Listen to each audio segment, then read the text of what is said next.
बहुत सारे बच्चों का ये सवाल हो रहा है, उसके दिमाग में ये घूर घूर कर बातें आ रही है कि भाई अभी तक ये नवंबर महीना भी धीरे धीरे निकल चुका है। अब मात्र मेरे पास करीब आपको 70 से 75 दिन मात्र इतने शेष दिन बचे हुए हैं।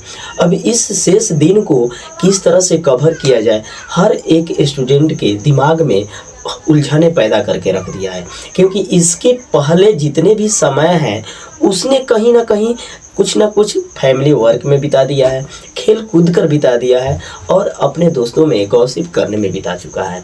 और कहीं ना कहीं कुछ ना कुछ पढ़ाई तो हुआ है, लेकिन उस तरह के नहीं हुआ है जिस तरह से एक टेंथ में आने के बाद एक स्टूडेंट सोचता है कि मैं अपने फैमिली के लिए ऐसा मार्क्स लेकर आऊँगा जिससे मेरे मम्मी और पापा का ओहदा ऊंचा हो। लेकिन ये दिन बीतने के बाद, इतने सारे दिन महीने बीतने के बाद ऐसा नहीं लग पा रहा है कि हम जो है 450 प्लस ला सकते हैं या 90% या 95% मार्क्स ला सकते हैं। तो अभी भी घबराने की चीज़ नहीं है। अगर जो निकल गया है उसका जिक्र बिल्कुल बंद करके अगर जो बचा हुआ चीज़ है उसको हम संजोग कर रखें, उसको हम कामयाब करें, तो ये दिन आपके एकदम बिल्कुल उस ऊंचाई तक लेकर जा सकता है जो आप सोच रहे हैं।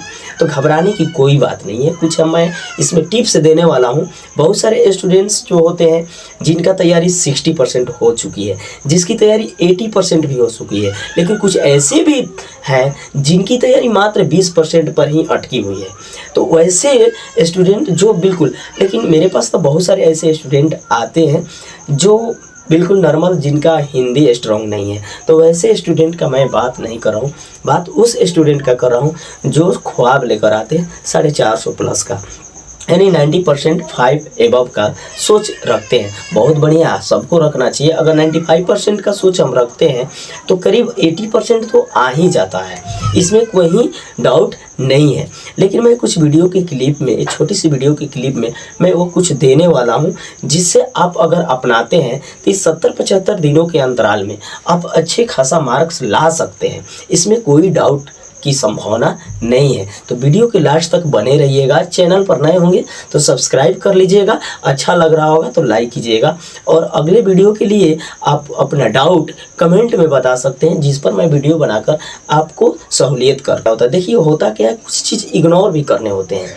जैसे एक्चुअली मैं अपने बारे में बताऊंगा कि मैं जब 2012 में मैट्रिक का क्वालिफाई किया था, जबकि आज के जो शेड्यूल्स के हिसाब से एग्ज़ाम जैसे ली जाती है उस टाइम नहीं लिए जा रहे थे। आज इतने ऑब्जेक्टिव भर भर के दिए जाते हैं जिससे आपका मार्क्स लाना बिल्कुल आसान हो गया है। लेकिन उस टाइम उस तरह के था नहीं। उस टाइम करना क्या होता था, हम लोग को खुद ऑब्जेक्टिव का क्वेश्चन का आंसर देना होता था। कोई ऑब्जेक्टिव में 4 ऑप्शन नहीं होता था, डायरेक्ट 1 नंबर का क्वेश्चन, उसका आंसर देना होता था। लेकिन तब पर भी हम लोगों ने कुछ मार्क्स गेट करके आ गए। उस समय हम लोग को मार्क्स गेट करने में सहूलियत क्या होता था, कुछ ऐसी भी चीज़, जब मैं मैट्रिक में था तो मुझको पता ही नहीं था कि मोबाइल क्या होता है। यानी टेक्नोलॉजी से हम लोग दूर थे। हम ही नहीं, मेरे साथी भी दूर थे और मेरे माहौल के जितने भी स्टूडेंट थे उस टाइम इग्नोर माने दूरी बना कर रखते थे, था ही नहीं। लेकिन अभी की पीरियड है, आपका बहुत सारे टाइम इन्वेस्ट करने में आपका चल जाता है टेक्नोलॉजी यानी मोबाइल, है ना। और उसके साथ साथ खेलना भी ज़रूरी होता है। अगर हमको 1 घंटे का जहाँ खेलना होता है हम डायरेक्ट 3 घंटे लगा देते हैं। तो ये टाइम को थोड़ा सा, ये मैं आपको 60 से 70 दिन जो है ना, इस पर थोड़ा कमांड करनी होगी जो मैं देने वाला हूँ। देखिए पहला चीज़ है कि अगर आपकी तैयारी नहीं हुई है तो कोई बात नहीं, आप बिल्कुल, मैं ये नहीं कहूँगा कि आप हमेशा, देखिए बताया जाता है कि सैम्पल पेपर को हल कीजिए। किसको? सैम्पल पेपर को। और ऑब्जेक्टिव का जो है वहाँ सेट मारिए, यानी 100 क्वेश्चन को टच हर दिन कीजिए। ऑब्जेक्टिव क्वेश्चन अगर 100 आप डेली करते हैं, कंसिस्टेंट कर रहे हैं, तो ऑब्जेक्टिव तो आपका क्लियर हो ही जाएगा, इसमें डाउट वाली बात नहीं है। लेकिन कुछ लिखित तौर पर ली जाती है एग्जाम जो हमारे मार्क्स में प्लस पॉइंट बनते हैं, ठीक है। तो उसमें क्या होता है, आपको क्वेश्चन बैंक, अगर आपकी तैयारी नहीं है तो बुक को अब साइड से रख दीजिए और क्वेश्चन बैंक उठाइए। क्वेश्चन बैंक में जो क्वेश्चन आ चुका है है ना, कि जिस साल करीब 2022 से ले लीजिए, 2022, 2023, 2024, 2025 तक का क्वेश्चन बैंक का टारगेट कीजिए, हाइलाइटर रखिए और उसमें टारगेट लगा दीजिए, है ना, माने मार्किंग लगा दीजिए कि ये क्वेश्चन पूछी गई है। और क्वेश्चन को अपने नोट्स में बनाइए, क्वेश्चन को अपने कॉपी में नोट कीजिए और उस पर डील कीजिए, उस पर क्या कीजिए, डील कीजिए। अब पॉइंट 2 मैं देने जा रहा हूँ। पॉइंट 2 है कि बुक पलटिए हर चैप्टर से।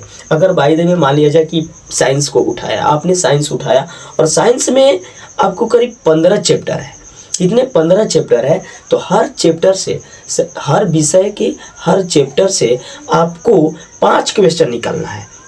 कितने? 5 क्वेश्चन।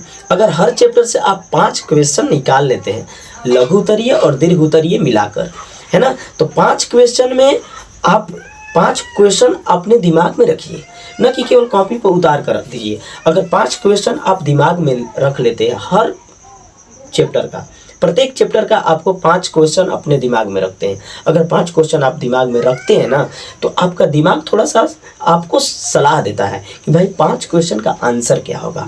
तो आप गाइड से उसको ले सकते हैं और अपनी भाषा में, जो गाइड में लिखी हुई चीज़ होती है उसको रटना नहीं है कि किस तरह से लिखा है।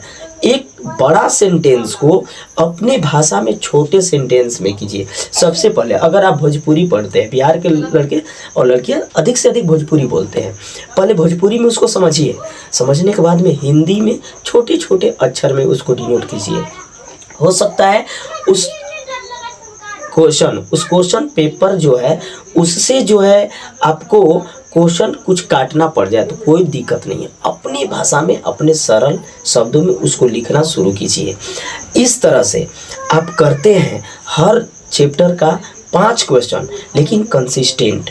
एक कही जाती है कि अगर पत्थर पर भी पानी की बूंद लगातार गिरती रहती है तो पत्थर में भी सुराख कर जाती है। एक कहावत है, कबीरदास कहे हैं, करत करत अभ्यास के जड़ मत हुई सुजान, रसरी आवत जात ते सिल पर पड़ते निशान। हम लोग कुएं के पास देखें कि एक रेशम की डोर से पत्थर भी घिस जाता है, कारण कि वो लगातार आता जाता रहता है।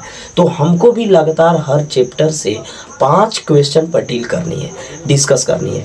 अब ये याद कैसे होता है?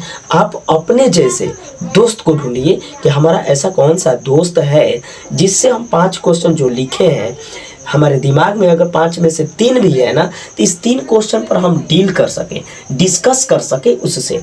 उसका भी क्वेश्चन का आंसर आप देखिए कि वो कैसे दे रहा है, उसका भी सही ही होगा, आपका भी सही होगा, गलत भी हो सकता है आपका भी उसका भी, लेकिन उसको कंपेयर करना है, तुलना करनी है। इतनी सारी चीज़ करते हैं जब, तो एक अच्छा सा निचोड़ निकलता है जिससे आपको बैठेंगे जब एग्ज़ाम में तो बिल्कुल निडर होकर और बिल्कुल दिल खोलकर वहाँ क्वेश्चन का आंसर दे पाएंगे। ये रही आपका स्ट्रैटेजी। अगर इस तरह से आप करते हैं तो इस 60-65 दिन में आप बहुत 400 प्लस ला सकते हैं, लेकिन क्वेश्चन बैंक को साथ में रखना है, ठीक है। तो अगर आपको लग रहा होगा कि अभी भी आपको डाउट है तो इस तरह के कंसिस्टेंट बनाकर करते हैं तभी जाकर क्लियर होगा।